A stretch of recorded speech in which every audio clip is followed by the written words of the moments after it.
The No Way channel checking in. On this episode of Dad's Home Gym, I'm going to be talking about the main differences between a soft plyo box and your typical wooden hard plyo box. Now, if this is your first time to the channel, give the video a like, hit that red subscribe button.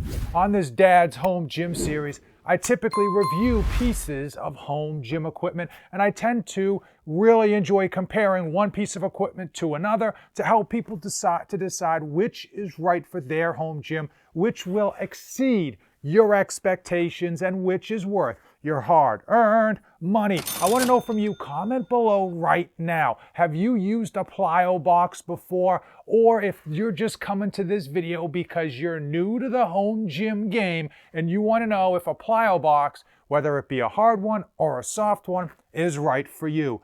Very quickly, a plyo box, also known as a plyometric box, do come in a number of different shapes and sizes. The standard version, at least that you're going to find for most home gym retailers, is one that has 3 different lengths for the sides. So the Rep Fitness box that you see in front of you has a 24-inch length, it has a 20-inch length, and a 16-inch length, allowing you to adjust the box to utilize those different heights depending on the exercises that you're doing with it. What exercises can you do with the plyometric box? Well, for those of you who aren't familiar, you can do box step-ups, you can do box jumps, probably one of the most popular exercises being that box jump. You can also do one-legged Bulgarian split squats, and you can do box squats on these plyometric boxes.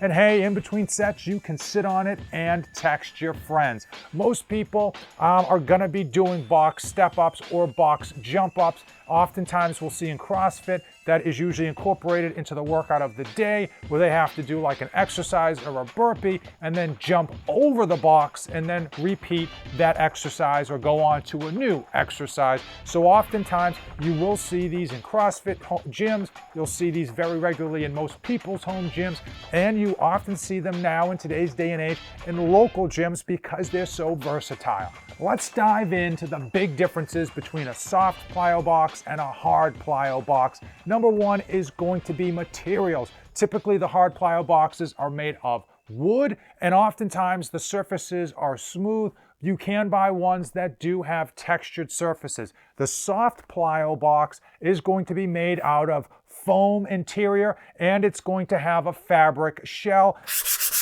Typically, the fabric shells are very sticky with regards to texture, allowing your foot not to have any type of slippage when you are utilizing it.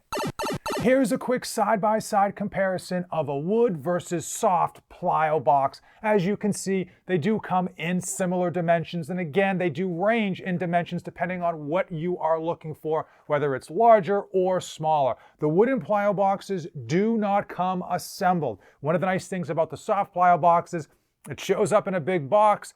You open the box and you are good to go. This clearly needs to be assembled. Assembly time takes about 30 minutes and some wood glue. These do come with handles, making them nice and easy to pick up and move around. As far as the soft plyo box, I've got no issue moving it around, but if you're a smaller person, you might find it a bit bulky. As far as weight, believe it or not, the soft plyo box in the same size does tend to weigh just a tad bit more because the wooden plyo box is empty aside from the middle support structure.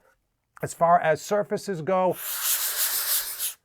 this is a nice rough surface allowing you to get some really good grip. This plyo box does come with a roughed surface for grip. Most plyo boxes come with a smooth surface, and if you want to get this rougher surface, it does tend to be a bit of a money upgrade, but I would recommend it. I think it's absolutely worth it because if you slip just once, you might be out for quite a while in terms of training.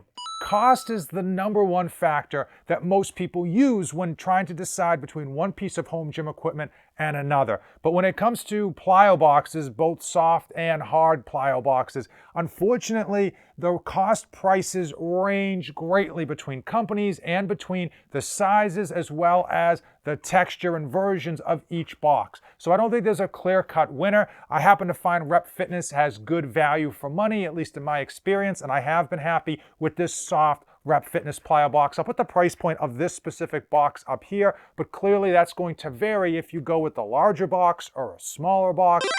Let's talk about feel and function when it comes to a soft versus a hard plyo box. I will say you can do all the stuff with the soft plyo box that you can do with a hard plyo box. When you do burpees on here, you're gonna find that the landing is a lot smoother. You tend to get a bit more grip on the landing with regards to a soft plyo box. And because it has foam, even though it's very hard foam, you do feel a little bit less impact on your joints. And also, for those of you who are going hard and fast in the paint, if you ever take a digger on a box jump or even a box step up, it's going to be a lot more forgiving on a soft plyo box versus the hard plyo box. Now, these do have weight limits.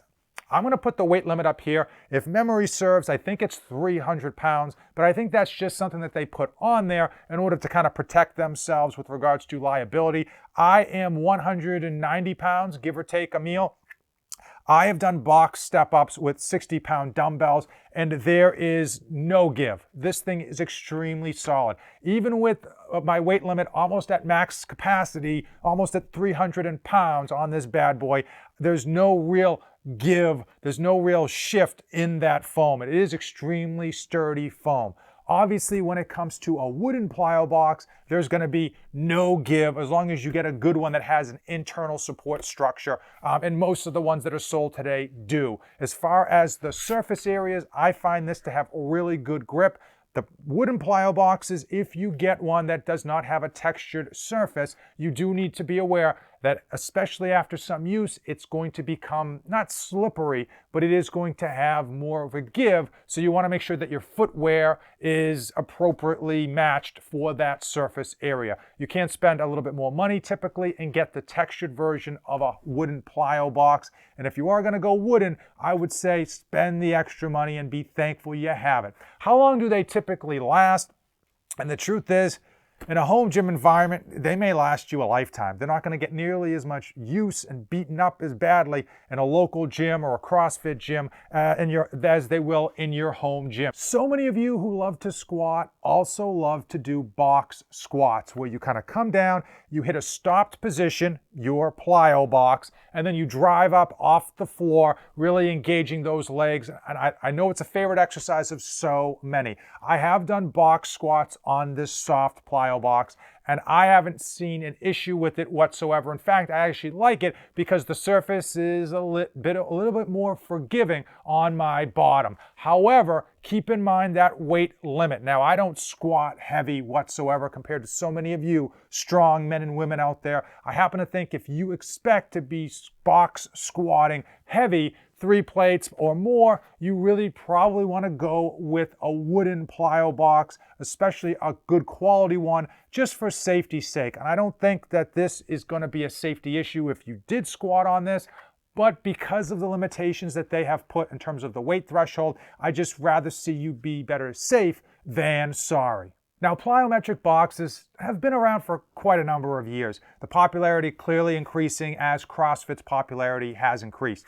The soft plyo boxes has definitely seen a jump in popularity, partly because of street parking. One of the OGs of the CrossFit realm developed a workout program, a daily program that people subscribe to that utilizes only a few pieces of equipment. It can be done anywhere, typically a small home gym or a garage or even out on the street. And one of the big main pieces of equipment that they recommend is a soft plyo box, in large part because it's just more forgiving on your body, whether you're doing burpee jump overs, whether you're doing box jumps, or if you're just like me and every once in a while you just happen to take a digger and just absolutely fail on whatever exercise you're doing. It does tend to be a lot more forgiving.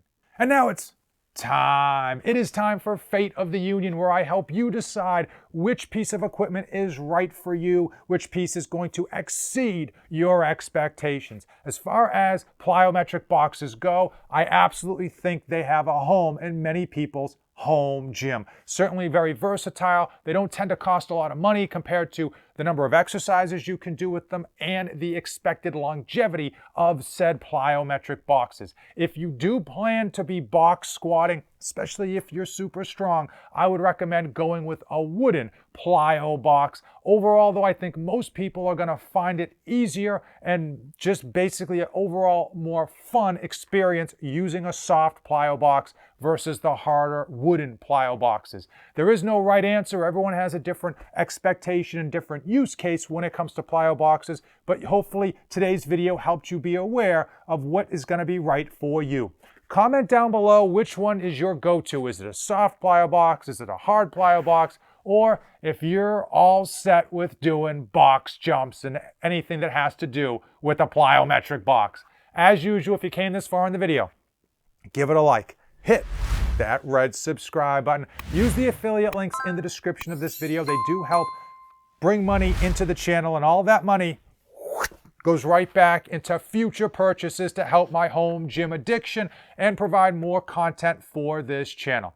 As usual, thank you for watching, and don't save anything for the trip back.